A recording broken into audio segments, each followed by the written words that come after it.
Hello, welcome back to the reading of the poem of the Man God, written by Maria Valtorta, Volume 2.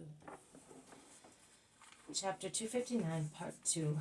Peter speaks to Doras as peasants about the love which is salvation.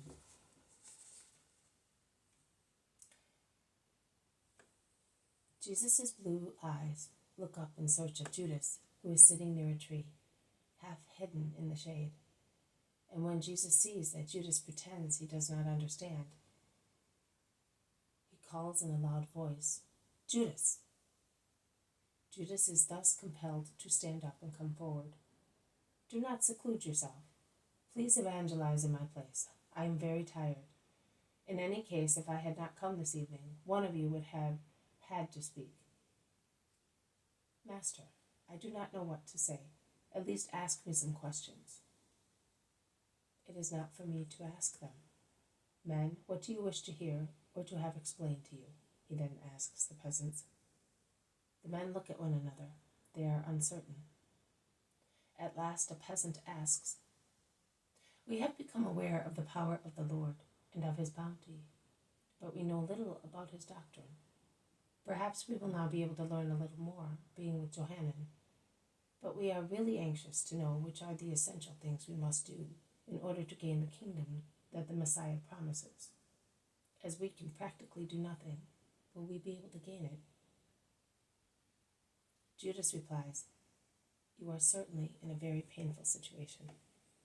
Everything in you and around you conspires to drive you away from the kingdom. The lack of freedom to come to the master whenever you wish. Your condition of servants of a master who, if not a hyena like Doras, is, as far as we know, a Malajan hound who keeps his servants prisoners. Your sufferings and dejection are unfavorable conditions to your election to the kingdom, because it is difficult for you not to cherish resentment and feelings of grudge, criticism and revenge for the man who treats you so hard.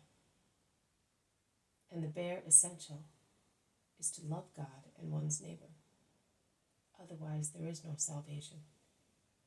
You must be watchful to maintain your hearts passively submitted to God's will, which is revealed to you in your destiny, and bear your master patiently, without ever taking the liberty of expressing a judgment that certainly could not be kind to your master or express gratitude for your.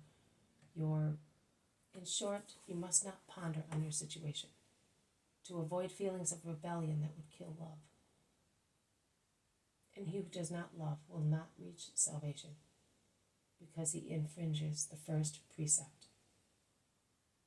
But I am almost certain that you will be saved, because I see that you have goodwill joined to kind souls, which give rise to hope that you will be able to refrain from hatred and desire for revenge. In any case, God's mercy is so great that he will remit what is still lacking for your perfection." There is silence. Jesus has lowered his head so much that his countenance cannot be seen. But the faces of the rest can be seen, and their expression is certainly not happy. The peasants look more dejected than previously. The apostles and the women seem surprised and almost frightened. "We shall endeavor to repress every thought against patience and forgiveness," the old man replies humbly. Another peasant says with a sigh, "It will certainly be difficult for us to reach the perfection of love, because it is already a great thing that we have not become the murderers of those who tortured us. A soul suffers a great deal, and even when it does not hate, it finds it difficult to love, like emaciated children who grow with difficulty. No, man, I instead think that just because you have suffered so much without becoming murderers and revengeful, your souls love more strongly than ours. You love without even realizing it," says Peter to comfort them. And he becomes aware that he has spoken, and he stops to say, "Oh, Master, but you told me that I had to speak, and to find the subject even in the lambs that I was roasting. And I continued to watch them to find some good words for our brothers here and for their situation. But as I am stupid, I did not find anything suitable, and I do not know how.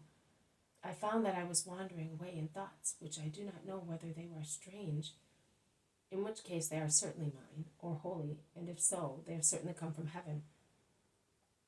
I will express them exactly as they came to me, and you, Master, will explain them to me, or reproach me, and you, my friends, will bear with me.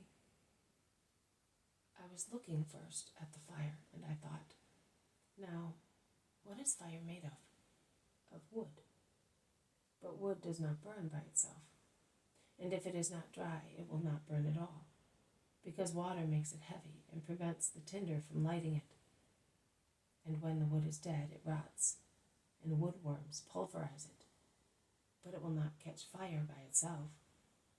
And yet, if one arranges it in a suitable manner, and holding tinder and flint close to it, produces a spark, and helps it to light by blowing on thin branches to increase the flame, because one always starts from the smallest things, then the flame rises and becomes beautiful and useful, and sets everything on fire, also thick pieces of wood. And I said to myself, we are like wood. We do not light up by ourselves, but we must take care not to be too impregnated with the heavy moisture of flesh and blood, to allow the tinder to be lit up by a spark. And we must desire to be burnt, because if we remain inactive, we may be destroyed by inclement weather and by woodworms, that is, by mankind and by the demon. Whereas, if we give ourselves to the fire of love, it will begin to burn the thinner branches and will destroy them. And I consider the little branches to be imperfections. Then it will grow and set on fire the bigger pieces of wood, that is, the stronger passions. And we, being like wood, something material, hard, dull, even ugly, will become the beautiful and corporeal and agile, bright thing that a flame is. And that because we have given ourselves to love, which is the flint and tinder that turn us poor sinners into future angels and citizens of the kingdom of heaven. And that was one thought. Jesus has raised his head a little and is listening with his eyes closed and the shadow of a smile on his lips. The others are looking. They are still surprised, but no longer frightened. Peter continues to speak peacefully. Another thought came to my mind, looking at the lambs that were roasting. Do not say that my thoughts were childish. Are childish. The master told me to look for them in what I was watching, and I obeyed. So I was looking at the lambs, and I said, there you are. They are two innocent, meek animals. Our holy scriptures are full of gentle allusions to lambs, both to remember him who is the promised Messiah and Savior, as was symbolized in the Mosaic lamb, and to remind us that God will have mercy on us. The prophets say so. He comes to gather his flock together, to assist wounded sheep, and carry those whose limbs are fractured. How much goodness, I was saying to myself. We must not be afraid of a God who promises us, poor wretches, so much mercy. But I still said to myself, we must be meek, at least meek, since we are no longer innocent. We must be meek and anxious to be consumed by love, because that would be the most beautiful and pure little lamb.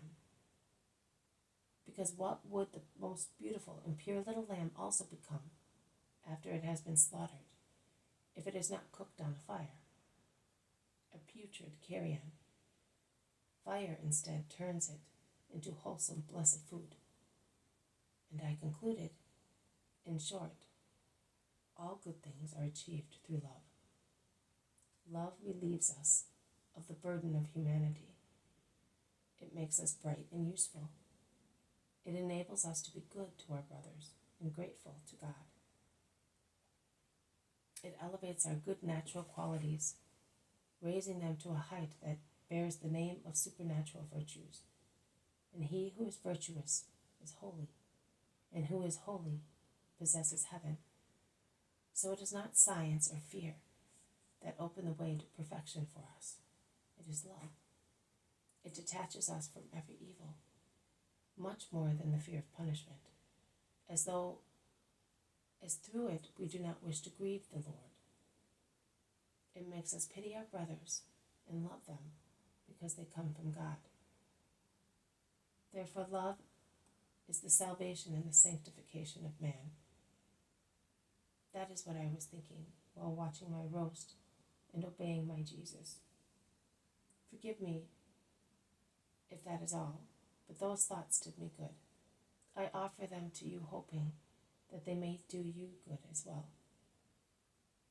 Jesus opens his eyes, which are radiant with joy. He stretches out one arm and lays his hand on Peter's shoulder. I solemnly tell you that you have found the words that you had to find. Obedience and love made you find them, and humility and the desire to give solace to your brothers will make of them as many stars in their dark sky. May God bless you, Simon of Jonah. May God bless you, Master. And are you not speaking? They will be commencing their new service tomorrow. I will bless their commencement with my word. Go now in peace, and may God be with you. This has been a reading from the poem of the Man God, written by Maria Valtorta, Volume 2, Chapter 259, Part 2. Peter speaks to Doras as peasants about the love which is salvation. Thank you for listening. I will see you tomorrow. May God bless you, and may peace be with you.